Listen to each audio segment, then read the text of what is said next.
কেকেআরওয়ালারা, তোমাদের ভাবো না যে তোমাদের চান্স নাই, নিশ্চয়ই চান্স আছে, তোমাদের এখনো কোয়ালিফাই করো, অনেক চান্স আছে ভাই। তোমরা দেখো না তোমাদের আইপিএলের মানে 2026 আইপিএল শুরু হয়েছিল কীভাবে ভাই, পাঁচটা ম্যাচ হেরেছিলাম, তারপরে 7টা ম্যাচের 6টা জিতলে, যাই হোক একটা হারলে আরসিবির কাছে।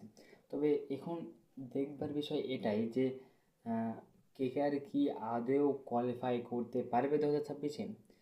যদি করে তবে কী করে করতে পারবে এটাই দেখাবো আজকে।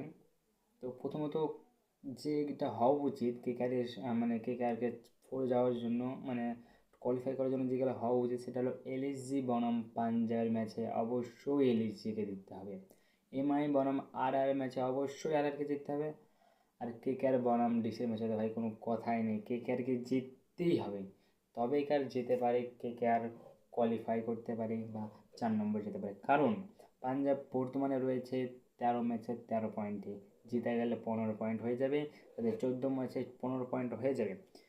আর বর্তমানে রয়েছে 14 পয়েন্টে 13 ম্যাচে, তারা টপ 4-এও রয়েছে, যদি জিতে যায় তবে পাঞ্জাব কেকেআরের আর যা হবে না এই বছরের মতন টপ 4-এ, তারা সামনের বছর হয়তো দিন গুনতে হবে।